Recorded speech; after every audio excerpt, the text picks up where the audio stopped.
Hello, everyone, and welcome to another episode of Couch Sessions Podcast. I am Nat Dekine, your host.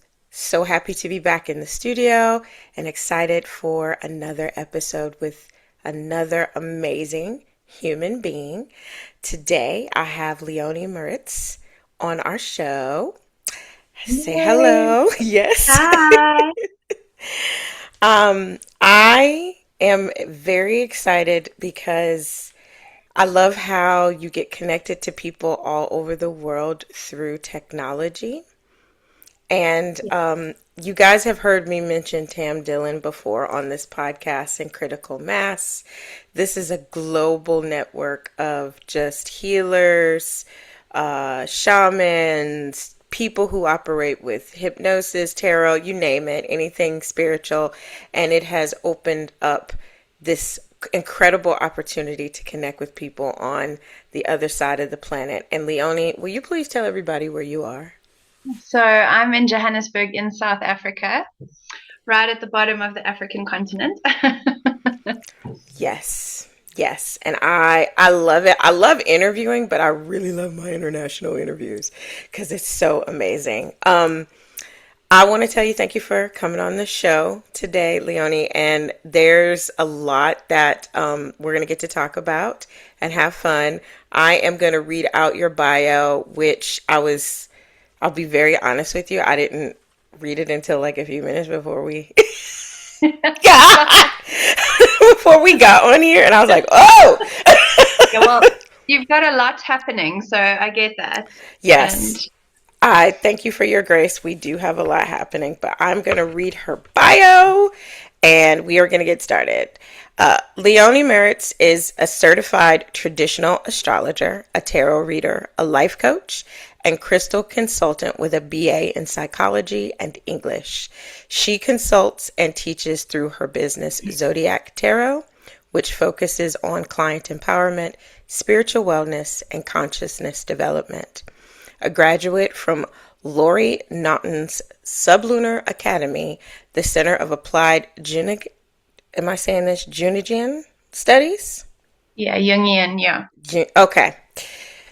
Don't want to butcher it. And then is it UNISA or Yes, UNISA? UNISA. UNISA. Yeah, University of South Africa. Oh, yes. UNISA and Dialogue South Africa. She has a rich tapestry of knowledge and practical experience to create uniquely personalized sessions for each client's needs. Her love of knowledge, the mystic, and mental arts has inspired her to teach, consult, and host workshops on various spiritual and esoteric themes and topics. Areas of expertise include tarot, natal astrology, dream analysis, and crystals. In her spare time, she enjoys hanging out at live music events, doing art, reading, and hanging out with her cats, Magic and Mystique, which I have had the opportunity to not see them, but be aware of one of their presences. Yeah, my babies, yeah. Yes, yes, I'm a cat person too. We have that in common. Welcome to the show again, Leonie. Thank you. Thank you for having me. Of So excited course. to be here, Nat. Good. I'm excited to have you here as well. So, there is quite a bit that you operate in, Leonie. It's quite a nice cocktail, in my personal opinion, a cocktail of things. And I will just ask you this question first. How did you even get started? I I was always interested in astrology, but I was birthed to a scientist father and who was atheist and very IT orientated. And then my mum was more sort of, I guess you could say, hippie-ish in her way. She was interested in astrology and feng shui and all of those kinds of things. So I was never raised strictly religious. So we were always into the more sort of alternate healing and different sorts of things. And I loved astrology. And then I decided, I actually started reading tarot cards when I was 13. I started having dreams and getting sort of I wouldn't call it prophetic experiences, but like a knowing of something happening, and then it would happen, and I would get a little bit nervous, and so I decided to delve into the tarot to learn more about it. And then I took a break from that. I got serious. I was studying. I was doing all my things. And then when I was 26, I had an injury. I slipped a disc in my back, which caused quite a lot of pain. And so I couldn't work for a short period of time. And in that time, I decided I had to do something to take my mind off the pain. So I decided to study astrology properly. And then I've never looked back. I never imagined it would take me all the way into getting a graduate degree in psychology and taking me all the way into where I am now with teaching it. And yeah, it's always been part of my life, but I decided to make it serious. Yeah. Yes. It sounds And like a, yes, it sounds like a kind of a, it's interesting. Everybody's journey of how they get started. It seems like some type of physical impact that thrusts them into this as you will, I don't know, some like to call it a calling or a purpose.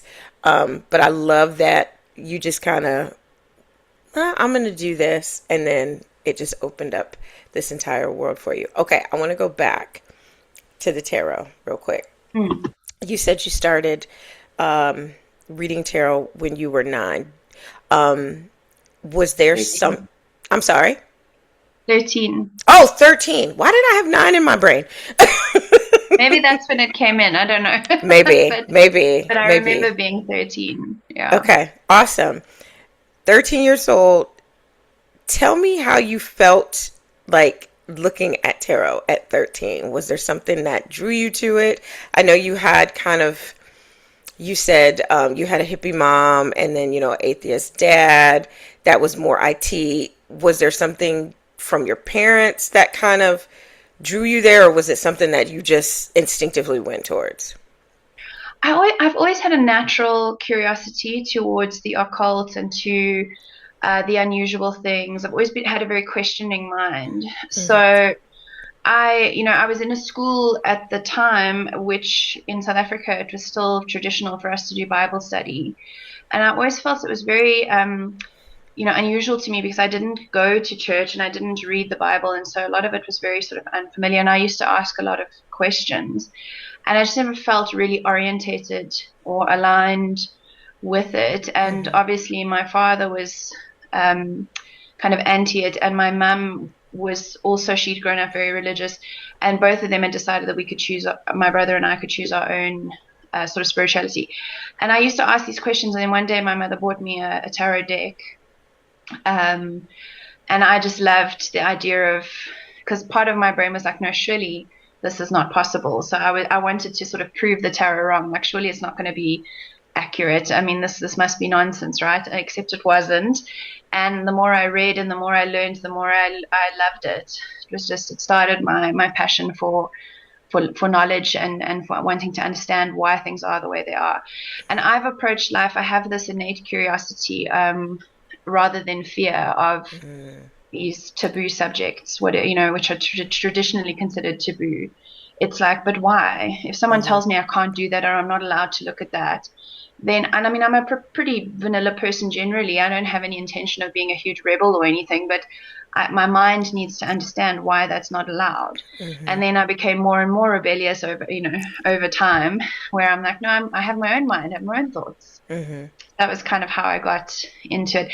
And then also I love the pictures and I love the different decks and the different Mm-hmm. descriptions. And I loved sometimes that I would see the card and then I would get a thought or a feeling. And then when Mm-hmm. I would look up the little message in the book, it was the same or similar. And then I would get like these little sparks of excitement. It felt like magic to me. Yes. And it still does. Yes, it does. It really does. I love that you talked about, it was kind of traditional that you studied the Bible. Mm. That there was Bible study, and you kind of went there. I was like, I wonder if she's going to bring that up in the interview, and it's going to kind of pivot me to something because I'm like, okay, well, she opened that door. I'm just going to kick the door open on that now. A lot of people, especially here in the Western culture, because, there's a lot of Christian nationalism that's happening here in the United States. And a lot of people, depending on certain sectors that you're in, would be against the tarot. they've been taught it's a demonic tool, it's a tool of Absolutely. divination. Be afraid, be very afraid. I've even witnessed somebody, don't touch that. Okay. So I wondered, based on your curiosity, which I absolutely love, I was the curious child as well. And I'm living out my curiosity in the latter half of my life now. Absolutely. Okay. How would you speak into that? And how do you, encounter somebody who has had that lived experience but might be curious? So there's two things that I want to say there is that I have had that experience as well, where people have literally labeled me the demon woman. I even had, you know, guidance counselors at school. I had parents of friends, sort of alien. What's the word? Ostracize me because they found out I was interested in these kinds of things. And I found that so interesting, even as a young person, 15, 16 years old, discovering who I was and my identity, that these are grown people, our age now, actually actively acting against a child at that time with such aggression and ignorance, really. So that's the first thing. I have experienced that.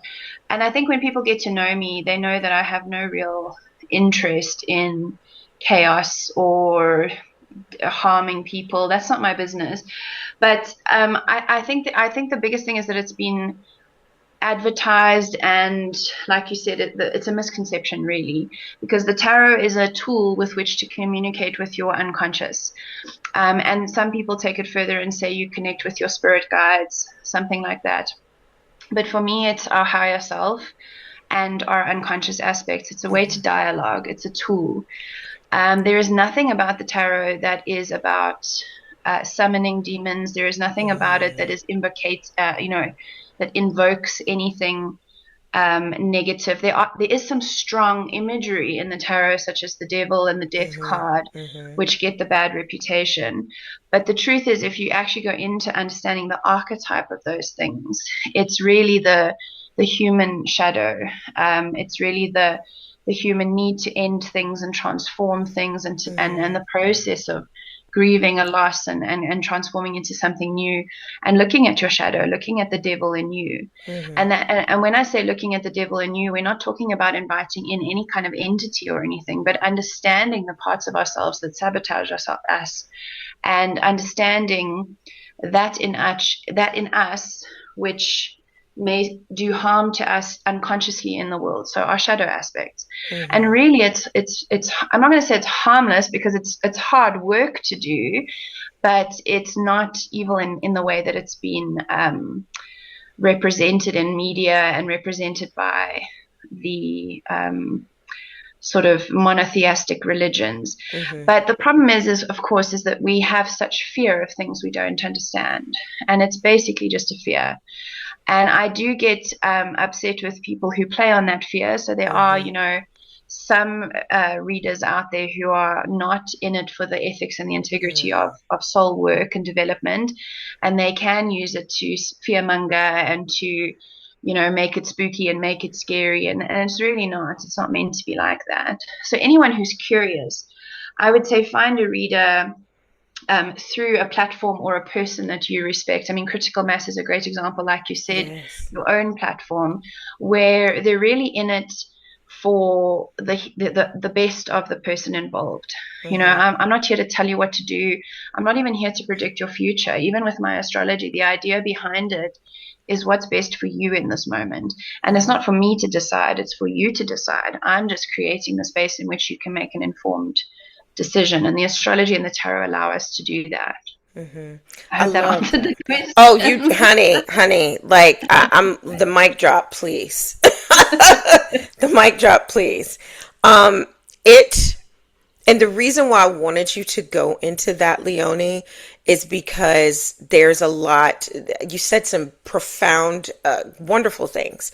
There's fear around things that we don't know and don't understand. And it kind of creates this blockage of curiosity that, we as humans, we're meant to evolve. We're meant to enlighten ourselves and get more acquainted with our higher selves. And When you have something that has reinforced and reinforced and reinforced and reinforced that something is bad and evil and wicked, it I'm gonna use this word because I've heard it in church. It becomes a stronghold in your thoughts. So the blockage is there. You can't even allow the curiosity to come forth. And I love how you brought out that you are not inviting anything, because I have been in circles that have said, if you play with that, if you go to a psychic, if you go and do tarot or anything, you're inviting this demonic entity into your life. And I always was like, but are we? Ari, Exactly. something within me, even as a child, felt like that there was just this little whisper of, wait a minute, don't hold on to that. But the programming of it. And then I also like what you said, and I too get pretty pissed off when I've witnessed this, somebody using it as a way to create fear. Mm. And I also see or have seen where people use it to where people become codependent on the card reader. Yes. Yes, Okay. it's a reality. Yes. Yeah. They become codependent on it. And if I could go so further, as somebody who was in the church and somebody who was in the spirit filled churches, I was known as a seer. Okay. Mm-hmm. And just as much as people can get codependent on the tarot reader, they could get dependent on the prophetic person who has the prophetic eye in the church. What do you see in my future? And Mm-hmm. one of the main things that, and I don't know if you, I'm sure you would agree with me on this. We're out here doing the work that we do because we want to empower people to take their power back and come to the understanding of they can do this too. Absolutely. Absolutely. Yeah. So, like, instead of saying, "What do you see in my future?" I would turn it around and say, "What would you like to see in your future?" Yes. Yes. Yes. That's the purpose. And excuse me, there are moments of crisis, where someone will come and say, "My life is falling apart, or my relationship is falling apart. I don't know what to do at work," or Mm-hmm. and that's real. That's reality It stuff, and we is. can look, and the astrology and the cards can tell us, and they can give us a lot of guidance as to how to handle it. And that's so valuable because that's what we all need. We need someone sometimes to tell us what to do. But for me, these tools that especially the tarot, is it's not Leonie telling you what to do. It's yourself telling you what to do. The part of you Yes. that's connected to spirit or to even God, whatever you want to call it, the Yes. divine, the Yes. part of you that actually knows, Mm-hmm. the part of you that actually is connected and that has this ability to evolve to the next level, because I believe that we all have a direct connection to the divine. We don't have to go to a church to go to it, but it's okay if you're going to a church to get to it. Correct. That's Yes. okay. It's not, however works for you is fine. But I believe we each of us have the ability to empower ourselves and to reach that level of enlightenment through our work. And so the tarot for me is so powerful because it's a way to commune with that part of myself, or that energy that wants to help me or wants to flow through me in order to help me, achieve my goals or help me out of crisis or whatever it might be. And so Yes. I feel so sad for people that um, are so afraid to connect with that bigger part of themselves or feel limited, that it can only come through a certain way and that you have to live your life a certain way and that you have to resist fairly natural aspects of yourself. There's so much taboo and shame that Mm-hmm. goes with a lot of these things, and that's something that I've had to work through myself, even though I haven't been Mm-hmm. part of the church. It exists in society. Mm-hmm. So, and even taking it a step further, like, having an alternate a spiritual approach, is something Mm-hmm. that I felt ashamed of because I had those bad reactions in school. And you always have to be careful who you tell. This is kind of because they're going to think you're nuts Yeah. because you talk to the trees or you light Yes. candles with intentions or whatever it is. So it's something that you have to keep secret. And I think that's a hard thing. And now in modern times, it's becoming much more acceptable to be yourself, Yes. and it's okay. Yes. I agree with you. I think a lot of people today have gotten exhausted of the performative, playing it small, like it's exhausting and your body begins to speak, like, hey, this is not who you are. this is not who you are, and let the fullness of who you are come through. Yeah. It is definitely something, you know, I was reared in a very rigid religion, and then went into a really conservative part of Christianity, and then went into the spirit-filled part of Christianity. And I don't regret any parts of my journey. I'm glad that I got to see the vast array that I got to see, because I felt Absolutely. like it made me more open to and more empathetic to people who they're like, listen, I've been here and I've done this. I know there's more. I know there's more. I know there's more. And you know, you I'm gonna throw out the word deconstruction. I call it decoding now. Yeah. And you know, being able to talk to people and they're like, I feel like I'm going crazy, and I'm like, yeah, it's going to feel like that, because this is what you've known for so long, and you're evolving, and God, spirit, universe, spirit guides, whatever, you're being summoned to come into a place of evolving. There's so much more that you're going to get exposure to, and you're going to look back on this in some time and go, wow, look what Yes, I came from. exactly. Yes. Exactly. So I'm glad that you brought that up. I want to talk about your astrology. Yes. So let's talk about, you know, you dived into that, and you can see it on camera how you lit up when you began Oh, to really? talk about it. It's like your aura went bing. I'm like, yep, we got to come back to astrology. So let's talk about your certification, excuse me, your certification in that. And, you know, I'm curious how it ties into your coaching and all of that. So, yeah, I do love astrology. I've always loved it. And then I realized I thought I knew a lot about it, only to discover I knew so little about it. And that was when I did the deep dive.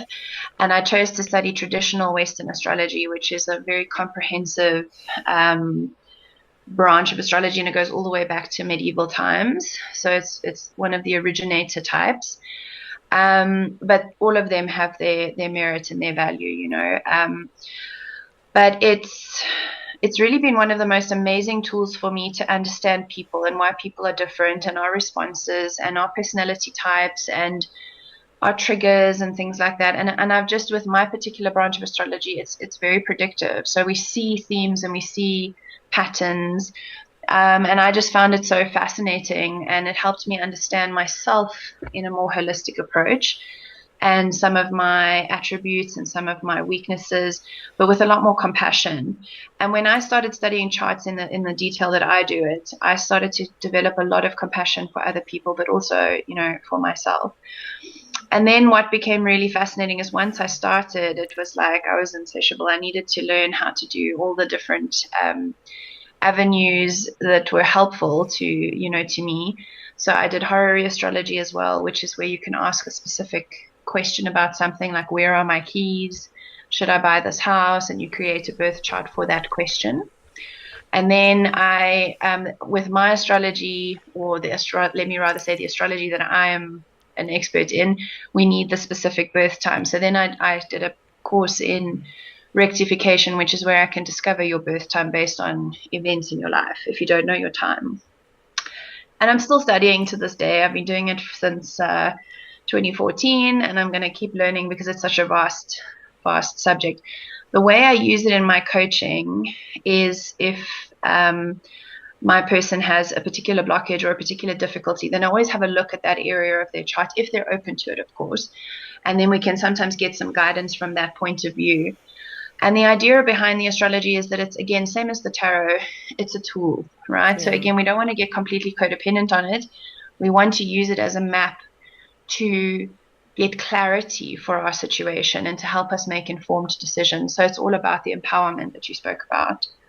I take it very seriously. I love it, but I try not to, like, I don't check my own chart often. It's only when the kitchen roof is falling down, that I'm like, let's have a look if something's going on. But for everyone Right. else, I do. Your pleasant reminder. Go back and look. Yeah. But it truly has been one of my greatest gifts that I came in touch with, because it helped me through that injury. You know, it really helped me heal. And William Lilly, who's one of the godfathers of astrology, he talks about Yes. it being a sacred art to decode the language of the stars. And he holds all his students to a high level of esteem and integrity. And I just Yes. loved that. I thought, wow, this is great. Except he said you're never allowed to predict a prince's death or a king's death. You may not do that. That's the only time you can, which I thought was cute. I love that. I Yeah. love that. I love that. So I'm intrigued because my wife was kind of going down that rabbit hole for a little while, and she too talked about how vast it is. It's so much. Um I'm curious. Is there a part of it that you feel like is your absolute favorite, or is it all of it? Is there something that really makes you tick in it? So I do the natal astrology, which is people. It's Uh-huh. personalities, it's people. That's my thing. I'm a people person. So, but there's other types of astrology like mundane astrology where they look at events, natural disasters, elections, country stuff. I don't really. That's not my strong point. Like I said, I really love the answering the specific question because we can look at the chart, but it gives us, sort of general applications, and some of them can be very predictive. But if you've got like something like a difficulty in a relationship, and where is it going and what are the problems, it's amazing how the horary astrology can show you such detail. Mhm. He feels like this, she feels like that, she feels like this, there's another person involved, or there's a concern or whatever. It all comes out in those questions. So those are quite fascinating. Those really make me tick. But mine is about people because I think if we can understand ourselves, then we can heal ourselves, work on ourselves. And the more that we find compassion for ourselves, the more we can find compassion for others. And then we Mm. all just tend to gel better in our communities. Whether we're on the same page or not, if you're working on yourself, it's so much easier to make space for the person next to you. Mm. And I Mhm. really do believe that self-worth work creates this beautiful ripple energy that people Yes. then think, it just has a positive effect, I agree with you. I completely agree with you. I love what you said when you're working on yourself. And you mentioned earlier in regards to the tarot and the shadow sides of ourselves, and that's nothing to be afraid of. It's giving you an enlightenment on what's going on there, and then tying it into the astrology part of it. To me, it's freeing. It's like, okay, and I'm sure there's patterns that come up in this. I'm a person that looks like to learn about that too. I Yeah. could be wrong, but No, it's no, you're just, on point. am I on point with it? Okay. Yeah, yeah, Um, yeah. and then, are you finding too, because this just came to mind, history repeating itself, cyclical type things? Absolutely. Yeah. Things come around. So with astrology, literally the planets orbit. Hmm. So, if you've had an event at some point in your life and it's not yet done, when the planet comes back around or retrogrades over and then comes back around, it usually raises something because you still have to deal with something there. You still have to look at something. And then the way the birth chart is created is it's a circle with 12 pie slices, Mm. and each slice is an area of your life. So depending on who is visiting you at which point in time, it activates those patterns. And that literally is what astrology is understanding pattern and time and Mm. movement and stuff like that. So the more you know your chart, the more you know yourself. And then I also look at, this is one area where I deviate from traditional astrology, is I look at the asteroids as well, Hmm. which is a more modern astrology application. But because they're feminine in nature, and because my dear mentor and teacher Laurie Norton loved them so much, I really learned to appreciate them because they offer a bit of psychological vantage points, viewpoint, Hmm. insight. So that also can be really interesting in understanding your cycles from your That's trigger good. points and stuff. Okay. See, this Yeah. is, and to me, there's nothing demonic about this. No, I think I think the biggest problem with this whole demon thing is there's a, and I'm nervous to be negative about anybody's religion or anybody's church. But I think if you really step outside of your everyday and you just look back, we're just having a look now. We're not doing anything. We're just looking at the big picture. Who says that your way is right? Is it because your parents said so? Is it because your teacher said so? Is it because your government said so? Is it because some book told you so? Is that the only book you think you need to read? And I'm not talking about religious people. I'm talking about all of us, even those of us who think that astrology and alternate healing is the way. Like, we constantly have to look and ask ourselves, who is thinking now? Which part of me or which voice is asking or telling me this absolute truth? And it is a terrifying thing, especially if you've been raised to believe this is all you know. Right. It's a really hard thing to walk down a different path. Yeah. And I'm just saying it can be so freeing, so enlightening. And you may just find the most amazing alignment that opens up your whole life, And I agree with you. And I share that same thought process of, no, I don't. If you want to go to church, go to church. I don't want to be negative about that path and what that path leads you to, because I have been down that path, and I say the word demon because it's used so constantly, and I've met other people who've said that, or isn't that gonna draw this and isn't gonna draw that, but you said it. There's a bit of a liberation and freedom that's available if you step out of, if you're out here and you're questioning, where's the voice, what's telling you and why. So I think it's important that, because it could be easy to get on a negative tangent and just like come in with Tommy guns blazing, and that is not what I want to convey here. It's the whole reason I started this podcast is because it gives people an opportunity to share their stories, share how it transformed their life, whatever they are doing, whatever work they're doing, how it transformed your life, how it got you more acquainted with yourself. I love how you said, it made me understand and have the ability to hold space for people and for yourself. Yeah, exactly. But what's so interesting about that is that, I also started in therapy from an early age because, or young, I was 21, I think, because my life, I had depression, I had difficulties, I had tumultuous experiences in relationships. And what this sort of work and this sort of exploration has done for me, especially, the Jungian psychology of understanding the shadow, is I discovered so much of myself that I had repressed, which was actually really fun. Like my artistic side, my sense of humor, my intellect, surprisingly. Like I always hid my intellect from people because I was embarrassed about it.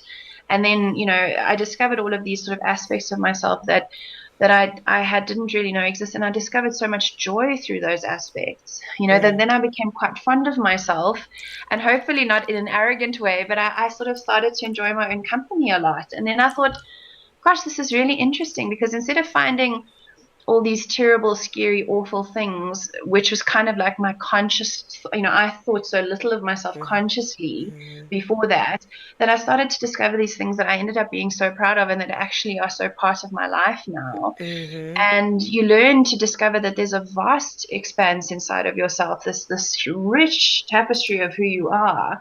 And if you never go in there and have a look, you'll never know.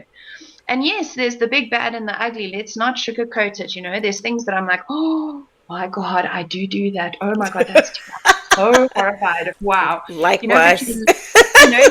Right. And then it doesn't hold you hostage anymore in your life. You're like, okay, I'm going to watch that because that's not a nice behavior, or that's not a nice thing. And if you do real shadow work, it can be a bit of a kick in the gut, sometimes. But you can also discover the gold. So you can learn to play, you can learn to be fond of yourself, so that you can actually choose you. When there's a crisis, you can say, Nat is the person I want on my team. Leonie is the person I want on my team. I know that. I know that about myself. And you develop a resilience, where you can go through life with a fondness for yourself and Yes. a self-belief. And all of that comes from my spiritual work and understanding myself. And the demons that I met through shadow work, and I'm using that term metaphorically, when I made space for them and asked them what they wanted and what they needed, they were all just hurt parts of myself, that Yeah. needed love and acceptance, and they're not demonic and they're not scary anymore. And anybody who's afraid of a demon arrive, if you find a demon in your lounge one day, I promise you, it's the worst thing you can do is be afraid of it. Laugh it right out the door, tell it's not invited, or ask it what it wants, and I promise you, it's more of an aspect of yourself that's asking to be seen rather than anything literal that's trying to hurt you. Oh, that is so beautiful. I love that. It sounds so poetic, Leonie, what you just said. It it is embracing that area that could be suppressed, that could be bundled in traumatic experiences and hurt, and it's just asking to be seen and expanded. And I use a term, sit with it. Yeah. Oh, Sit and it's with it. hard, hey? It's hard to Listen, sit with it, listen. but it is. When I Yes. started sitting with myself, I thought I was going to lose my mind because there was so much that I had pushed away for so long, and then everything comes rushing in. Sitting with yourself is a beautiful thing. You get contemplative, introspective, you learn, and what's so funny? I end up laughing at myself. At the end of it, I end up cracking up because I go, that's why. Oh, that makes a lot of sense now. And even the good, the bad, the ugly, and the real ugly parts, sit with them. Sit with them because Absolutely. it was not something that I was trained to do. I was taught how to push the emotions back, Mm, right? mm, And not sit with absolutely. them. And not sit with them, ponder them, and there's some people are like, well, don't do it too long. You do however long it takes you. Mm, And it might be you do a little bit at a time. absolutely. Yeah. I No, no. think there's a culture of, well, let's hurry up and get through this. And sometimes like I keep thinking about the patterns, what you're talking about, and how it keeps coming back. Okay, you might have done with, you might have set with a part of this, and now it's coming back and it's revealing something else. And I think this is the beautiful part of being human and divine, all in the same. Oh, yeah, Yeah. totally. Yes. I often think of my divine self looking at me and going, oh, watching me, you know, Yes. what Yes. stumble around in my distress or my unconsciousness or whatever it is, and and not in a condescending way, because I believe the divine self is so all encompassing and all caring, but Yes. it doesn't intercede. It waits for us. It waits for us to say, okay, what? Yes. Oh, okay. It doesn't Yes. prevent us from burning ourselves on the stove, but it just watches and waits while we patiently while we figure it out. Exactly. Exactly. Being very hospitable in the midst, and not intrusive. Not intrusive. Waiting for Exactly. the epiphany to come. Um, I want to pivot a little bit. Yeah. Um, Zodiac Tarot. I wanted to talk about that and the Hmm. psychology and English part, because I said it's like this lovely, beautiful cocktail of the work that you do. And okay, so I want to talk a little bit about that and the crystal. So let's talk about the Zodiac Tarot and the crystals, and then we'll come back to the psychology. So for me, I named my business Zodiac Tarot because I started with tarot. Tarot was my natural attribute, I would say. And I went from just learning the cards to learning the cards to sort of like a thesis level when it comes to archetypal imagery and specifically the Rider Waite deck, which was illustrated by Pamela Coleman Smith, although her name was removed from the publishing of the deck. But I studied that in depth. And then when I studied my astrology, I realized that the two go quite well together. So one of my specialities is showing how the astrology shows up in the tarot. And so I created my business to be Zodiac Tarot because it encompasses both aspects of my core and the work that I do. And depending on what people need, I can move in all of that sort of stuff. And then another love that I had was crystals, because it sounds so cheesy and funny, but I made friends with my crystals. Like my crystals were not just objects; they were little beings. And I mean, I know consciously that they aren't alive, but I believe that they have like a little signature energy, and I resonate with certain. Because I mean, we are energy, we are frequency, everything's frequency, and they Yes, have we a are. frequency as well. And most crystals are carbon based, just like us. So our vibrations match quite scientifically as well. So I noticed the power of crystals, and that the more I worked with them, I wanted to learn about the potential of crystal healing. Again, I'm hesitant to ever use the word healing because I don't think it's me who's doing it. I think it's my client who is evolving in their own stuff. But I did a course to study that, and then I apply it to working with chakra balancing. I apply it to my tarot readings. If you come to me in person, you always draw a crystal at the end, because that sort of solidifies the whole vibe of your reading, because they sit next to me whilst we talk, so they absorb all whatever is created in the container between us. And then that's your little gift if you go home. And I found that crystals and colors and understanding the chakras became a very significant part of my healing and my journey. And so the crystals are a way for me to incorporate the earthiness and the groundingness into the tarot and the astrology, which is very upper chakra stuff. It's very mental, whereas the crystals are more for your lower chakras. So the whole, it creates my balance. Yes. I have a intense love for crystals. We have them around our home. Yeah. I have them present even as I'm talking to you. Me too. They do carry a vibration.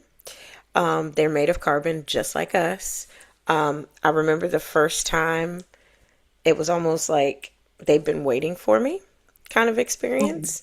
And Yeah. I walked into a metaphysical store, and I walked in with a friend of mine. And the second I put my feet down, I felt this vibration that I had never felt before. This almost like this hum vibration, like almost kind of like the Sanskrit mantras that are in each of the chakras, very Wow. much like that. And I remember standing there, and I, because I didn't know what was going on. And my friend's like, "What's going on?" I'm like, "I hear these things. They're Yeah. loud. They're Mm. loud. They're very loud." And so I would go and pick one up, and it would tell me if it was coming home with me or not, or you Exactly. don't need this. Come over Yeah. here. And so I learned to listen to them, and I I want to say something in regards to that. I learned something really valuable that day as a person who studied scripture.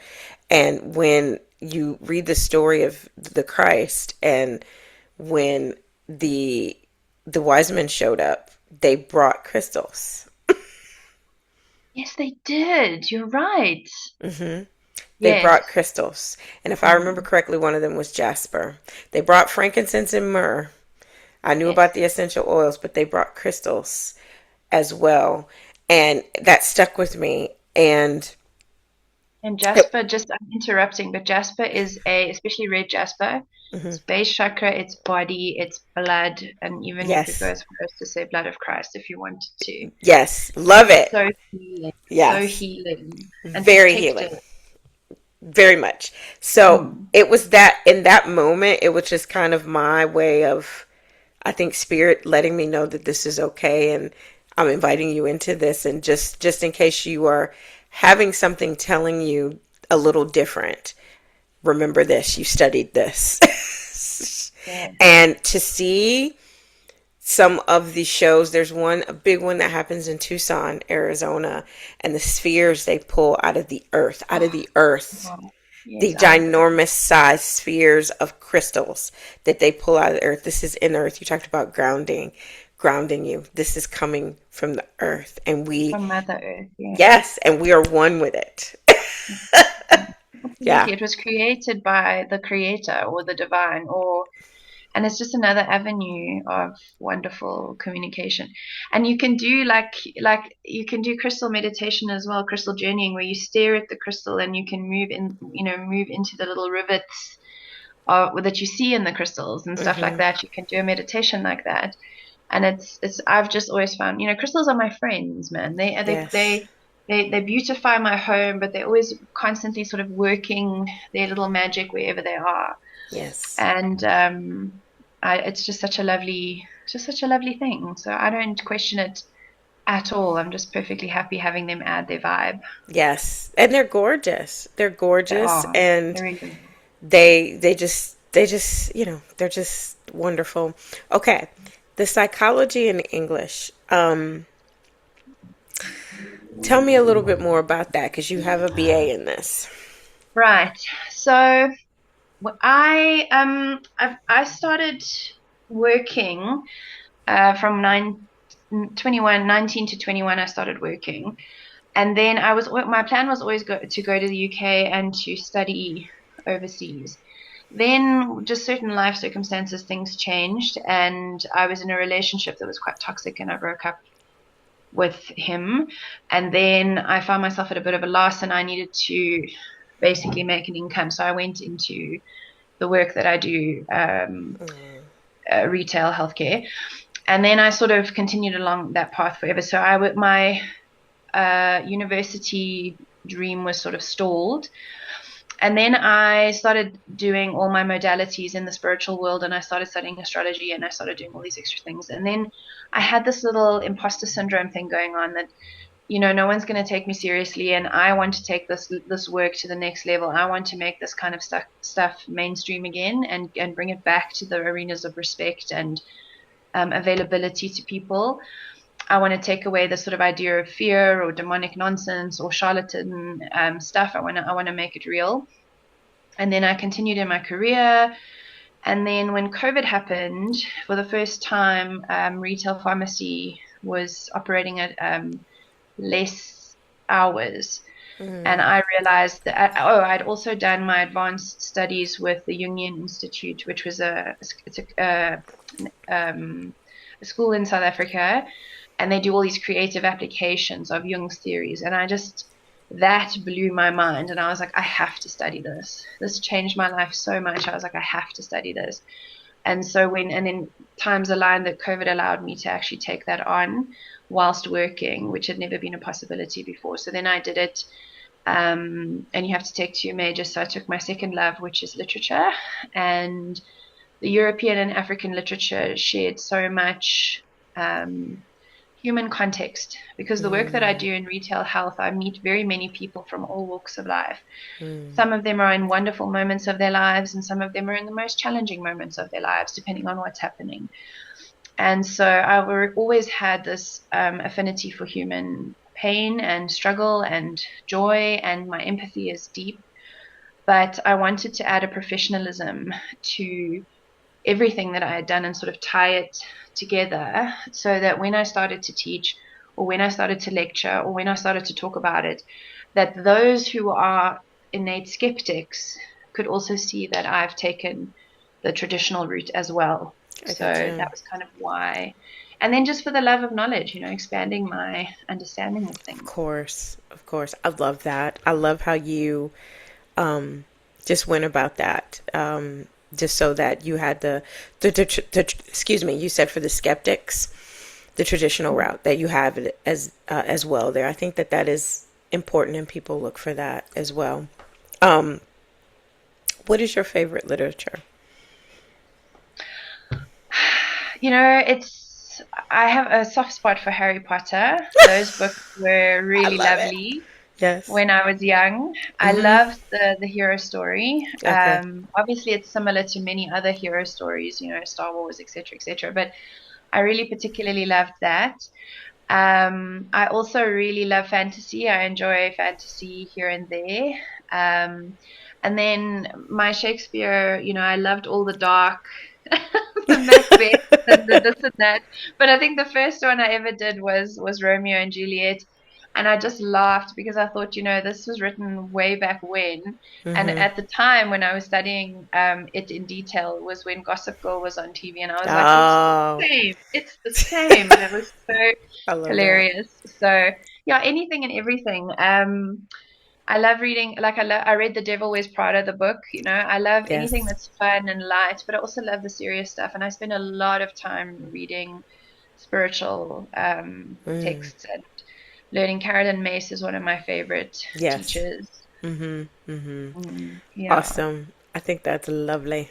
and Lovely. crime. I like. I'm one of my Oh, crime. crime. I like a little bit of that dark sort of energy in Yes. there. I love reading about that as well, Yes. just because I want to understand, not because I'm interested in doing it. Right.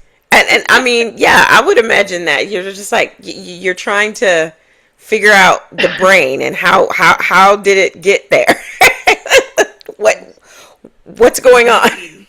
And Yeah. this actually brings me to an important point because when I was younger, and I told you I was exploring all these dark taboo Mhm. subjects and things, I thought I wanted to be a forensic psychologist to understand why Oh, people yeah. were the way they were.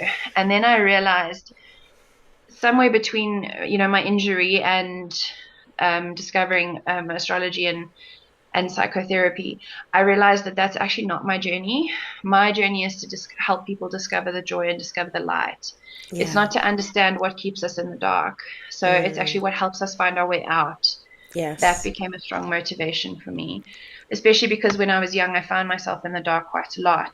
So, and I Mm. made friends with it. So that's why it was never something that overpowered me. But now, in the way that I present myself and the way that I work now, you wouldn't imagine that about me. But it's that was a pivot point for me. It was like, actually, my work needs to be about how do we find our way out into the Yes. light and into. And I'm not an all positive Pam, I promise you, or love and light all the way. Definitely not. But how how do we shift into making the life that we want? How Yeah. do we make the choices that we want and to then get the Yes. outcomes that we want? Yes. I think it's important for I love how you said I'm not always a positive Pam. Likewise. Likewise. But I always come back to the beautiful thing of being human and divine at the same time and how they can coexist. And it's a beautiful thing. It's a beautiful thing. I have my moments. I call mine my twisted sister. That's what I call her. Mm. A fantastic metal song called Twisted Transistor Oh, by Korn. Have you heard it? no. You'll have to send me Such that a one. rhythm. Just listen to it. Yeah, you see, revealing a little bit of my dark. I'm a bit of a metal fan, but it's a jam. It's a real jam. Okay. Okay. Well, I'm gonna need you to send me that so I can listen Yes, and you look can at the let Twisted lyrics. Sister jam out to that while you continue doing your work. Just put her on the couch with that. I love that. I love that. Well, Leonie, it's almost time for us to wrap up. I know, Um, it's been so quickly. oh yes, it went it always does. It always does. But I have enjoyed you, and I want to have you speak into something. I have everybody do this at the end of the show. Um, Anybody that is curious, discovering, trying to discover, seeking, similar to yourself and some of the things that you have navigated, what encouragement, what advice would you give them?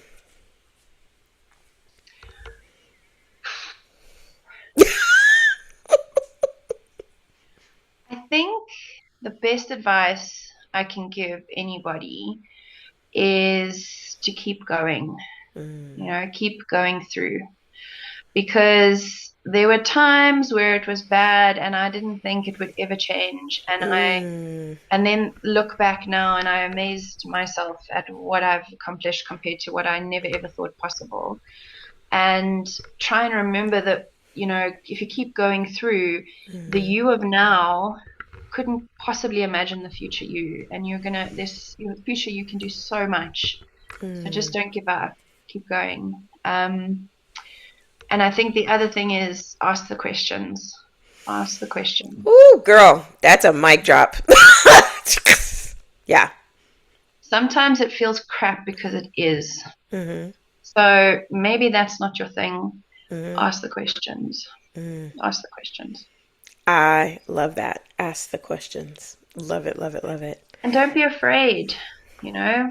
Yeah. This is going to be really ridiculous now, what I'm going to say. But the worst thing that can happen is that maybe you die, but then you'll go to the divine and some wonderful next Yes. energy level up. It can't be bad. It has to be Yes. good. So Yes. like, Yes. I'm It not saying has to be be good. reckless, but Yes. imagine if you just dipped your toe in something that made you feel different. It could be Exactly. possible. Don't And keep it yourself is. small. Don't keep yourself limited. What for? Mm. Nobody cares. Mm-hmm. Nobody really cares about what you're doing or who you need to. We're so afraid people are going to think we're weird or strange. I promise you, when I embraced my weird and strange and went all the way out there, that was when I became happy. And Yeah. I have meaningful relationships now, meaningful friendships, meaningful connections. I'm doing work that makes me, passionate. Yeah, that was a lot. Sorry. No, no, it was not. It was so, girlfriend, no. It was never a lot. I have a friend, she lives in New Zealand, and she said, I'm just as weird as you are at the end of the day. Oh, we all are. And it's so true. It's so true. Just let the weird, let all of that have its full expression, and you will get happier. You will feel lighter. Yeah. And you never know who might fall in love with you being you, you Yes. know? And any type of love, platonic, romantic, Yes. you know, as a teacher or a student, connection is all over the place. But how are they going to find you if you don't let yourself out there? So true. So true. I love that. Again, so very poetic, Leonie. I love it. Well, I have enjoyed this so much, and Me definitely are too. going to have you come back once we land in New York Oh, I'm so shortly. excited. I'm so Yeah. excited for you. That's great. Yes, yes, yes. We are excited. I am excited. But yeah, definitely have to bring you back again. Thank you. Absolutely, It's been an absolutely. absolute joy. So fun to chat.